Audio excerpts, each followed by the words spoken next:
Hello everyone, my name is Muda and welcome to my video. Charizard EX has been a monster in the Pokemon TCG, and post-rotation is no different. Today I'm going over three very different ways to run Charizard EX post-rotation based on decks that did well in the Japanese city leagues. Um, so it gives us a preview of what we're going to see post rotation. So let's go ahead and jump straight into it with our first one. We're looking at a first place list of Charizard here. This is kind of, I guess, what, if someone were to say Charizard EX, this is kind of what I would imagine in my head. Things are a little different though post rotation, and this has a couple little spicy things in it already. I'm noticing. So first things first, it runs Precious Trolley. Charizard has gotten away with a lot of different A specs, and I think it can run a lot of different ones in post rotation. But this one is running the Precious Trolley. It makes a lot of sense. You really just want to get your board set up with Zard. You have a lot of moving parts, and getting your Pidgey, your Duskull, your Charmanders on the bench, and maybe even a Fez if you're expecting a knockout to happen. Just getting everything set up that you might need is pretty much everything in the TCG. Pressure Trolley is such a good ace spec we've seen in the past with other decks. Now this one, however, runs something a little different. We've seen the Cleffa for getting set up if you go second or something like that. This one runs Chi Yu.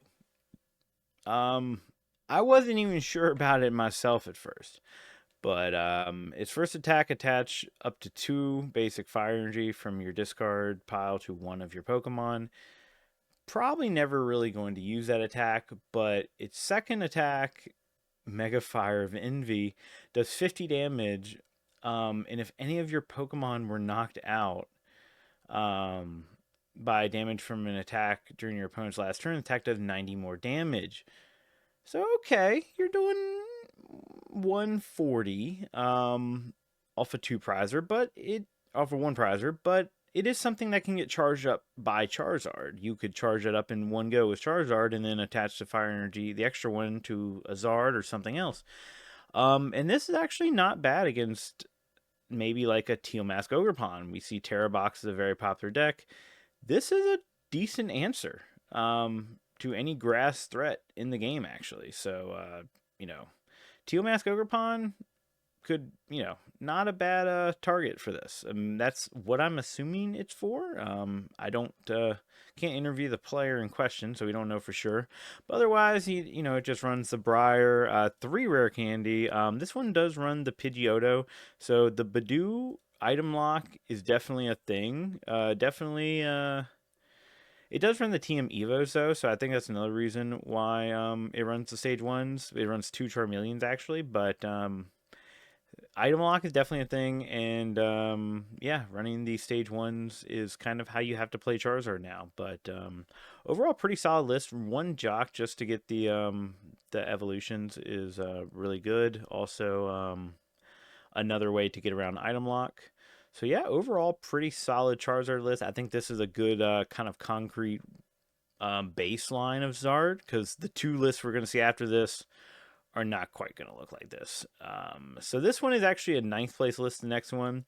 But this one is probably the most wild, and the one I want to talk about probably the most. So as you can see here, there is a lot going on. I think it's 23 Pokemon in total. Yeah, 23 Pokemon. So very heavy on the Pokemon side of things, and we have a lot going on. As you can see, it's got 2 Psychic Energy. And yeah, well, I think you can see where that can go. Obviously, that is for the Lily's Clefairy EX, which, if you do not know, if you do not read Japanese or you've been unaware, the ability is Fairy Zone, and the weakness of each of your opponent's dragon Pokemon in play are now Psychic. Dragons do not have a weakness in the TCG, so this applies a weakness basically as close as we're going to get to fairy typing in the TCG anymore. But yeah, this is basically its attack is Full Moon Rondo, so kind of like Raikou V's attack. Does 20 more for each bench Pokemon, both yours and your opponent's. So this is a great, nice one-shot on Dragapult or Raging Bolt or whatever else. It's hitting for a lot for double damage. This one also runs Terapagos. I think Terapagos EX in the knockdown line is actually pretty solid with Zard. I think I think it's pretty solid. Running the one Crispin's pretty good with the fire and the psychic, and you can like get a Terapagos up and running, or you can it does run the 2 area 0, so you do just fill up your bench full moon rondo, or you can unified beatdown, or you can front rank. I mean, this deck has so much going for it. I mean, I just wonder with the consistency. There's just so many little moving parts. There's no TM Evos, so that is a little concerning. The Terra Orb is nice. You can get like a Zard or Trapdos. But overall, it's just a lot going on. I don't know if I'd want to run this version of Zard. I feel like there's just so much going on. But overall, I think it's a pretty solid build. I do kind of like the cheeky the Clefairy there. I think that's pretty cool.